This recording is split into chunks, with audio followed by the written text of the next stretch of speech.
railed against the financial terrorist that prompted him to take such a drastic course of action. I was just born poor in a country where the wealthy manipulate, use, abuse, and economically enslave 90% of the population. Rich Republicans, rich Democrats, same rich. They take turns fleecing us. No, there's a tiny banking elite that's very corrupt. And the military-industrial complex that manipulate the society. It's not the guy down the street that owns a restaurant, buddy, that's your enemy. Rich Republicans, rich Democrats, same, rich. They take turns fleecing us.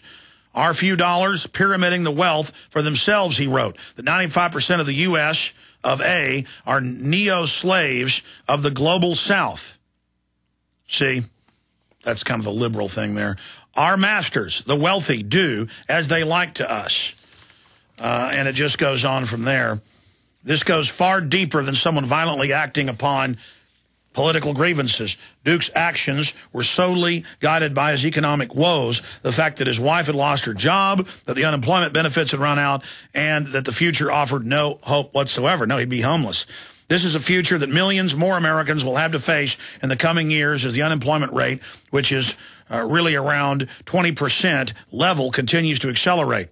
As we warned back in June, we are in the early stages of a new age of rage. We wrote an article about it, which will be characterized by riots, revolutions, and widespread backlash against the economic holocaust that has been unleashed by the global elite by design.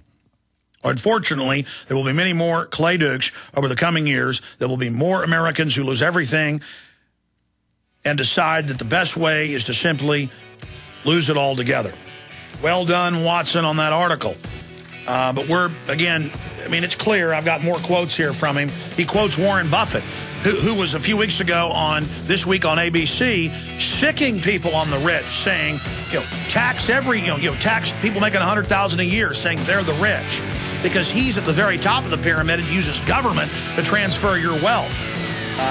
We're going to come back with more of his quotes. We're on the march. The empire's on the run. Alex Jones and the GCN Radio Network.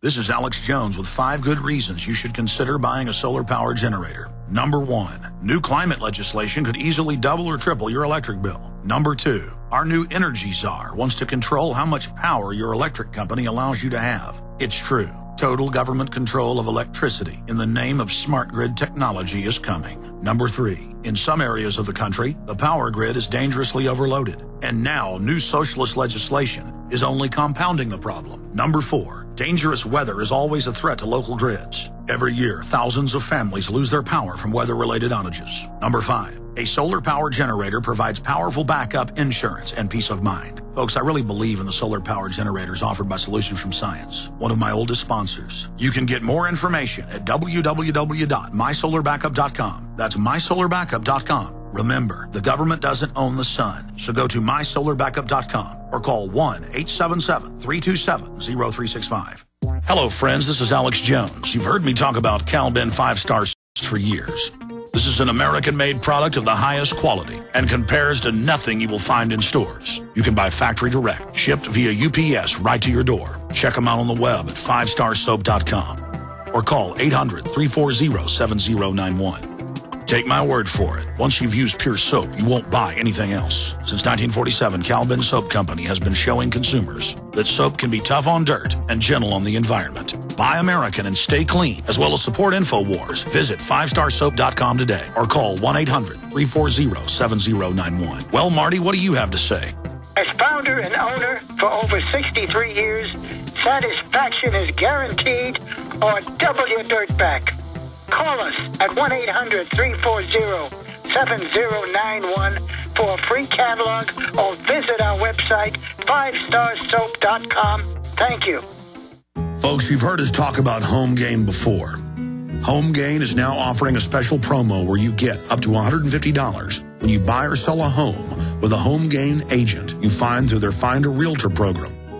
HomeGain lets you compare realtors anonymously. It's easy. Go to HomeGain150.com to find and compare realtors anonymously. Enter promo code HomeGain150 and receive up to $150 when you close a deal with a HomeGain agent. Share the Home Gain 150 promo code with your friends via Facebook, Twitter, text, and more. Look for Max, the Home Gain Gorilla, to find out more about how Home Gain is going to pay you. Visit HomeGain150.com today to enter your promo code and get paid for buying or selling a house. That's HomeGain150.com.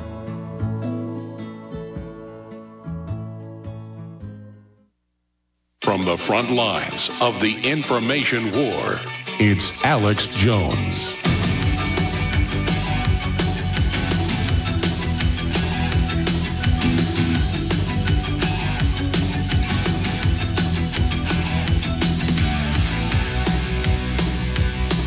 By the way, Paul Watson is beefing up, adding more intel to his article, When Americans Lose Everything, They Start to Lose It.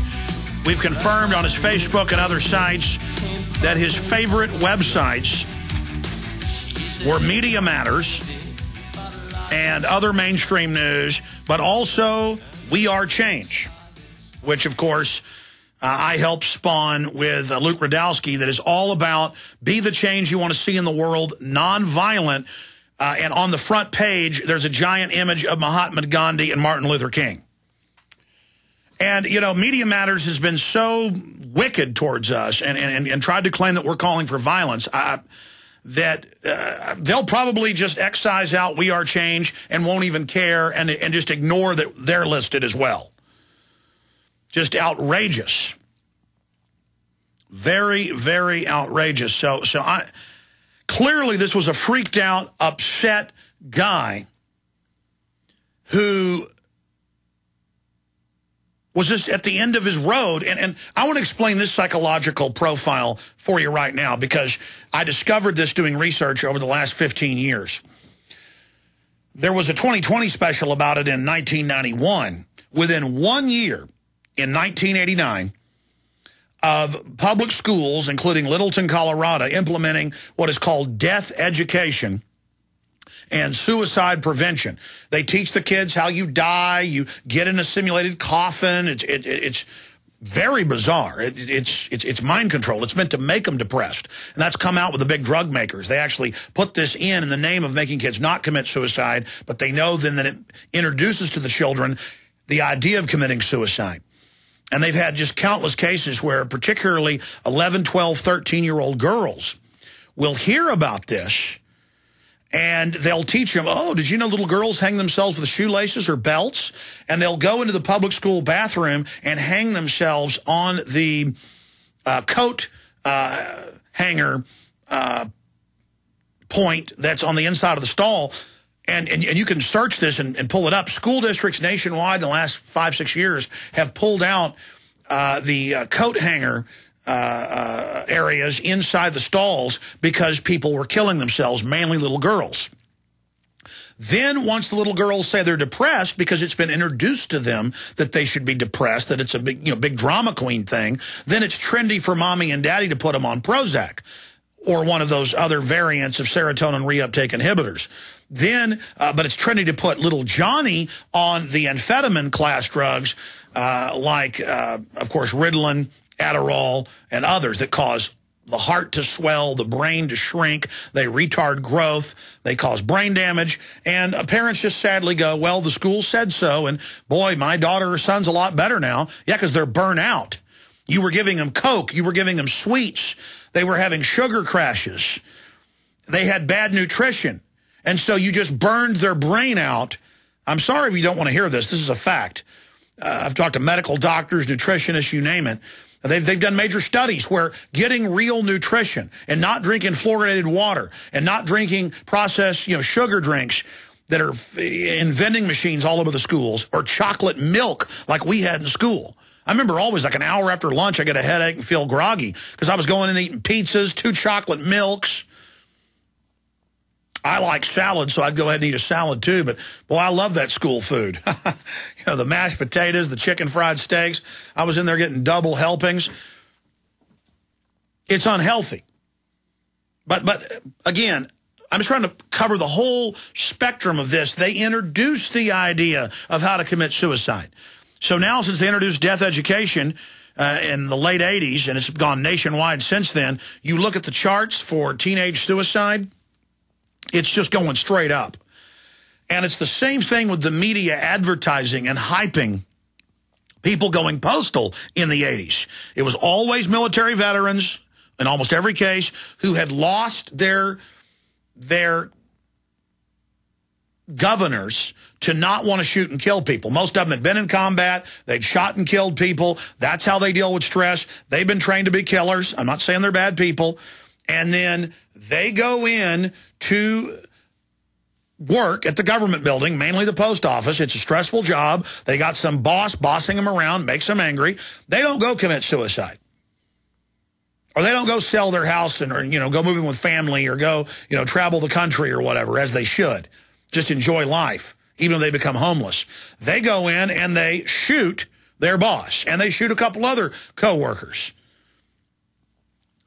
The media hypes it up. They play it up.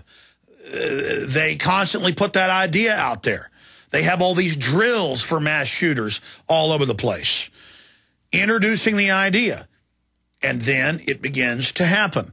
So there's also that facet to all of this. But I wanted to get in to some more of the points that I made dealing with this. When Americans lose everything, they start to lose it. And I wrote some notes here. Number one, Mike Jones, the security guard, did his job. He's a hero. He went in there, fired one time, and shot Mr. Duke. Mr. Duke fell to the ground, realized what was happening, that he was about to go to prison for life, and killed himself, showing what a desperate person he was.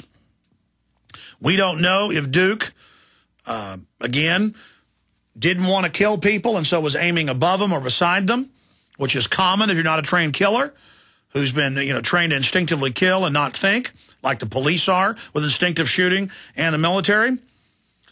We have the whole issue of the Second Amendment stopped this guy. And I've made the point, you come in my house, my business, my car, you know, if there was some nut shooting people next door, I'd go out there and deal with them. Because that's how we respond to this. You don't respond by disarming or trying to disarm people, because a nut's always going to be able to get a gun. A nut could walk up and hit a cop on the head with a baseball bat and take their gun away from him. Then the nanny state's answer is RFID in all the guns. And then they want to ban steak knives in England because people are stabbing people. No, it's the human mind that's the issue, not the car that can be used as a weapon or the airplane. It's the human mind. It's the individual. Again, I make the point that I am totally against what happened here. This is horrible. They will use this to clamp down on everybody. This is not the response we need. But if he's going to go after the government, why the school board? Well, they fired his wife. You know, they're laying people off for whatever reason. So that's why he went there. But if he's writing in his Facebook blogs and other places, my testament, some people, the government-sponsored media, which it is, will say I was an evil monster. No, I was just born poor in a country where the wealthy manipulate, use, abuse, and economically enslave 95% of the population. Rich Republicans, rich Democrats, same, rich. They take turns fleecing us our few dollars, pyramiding the wealth for themselves. The 95% of us in the U.S. of A. are the neo-slaves of the global South, our masters.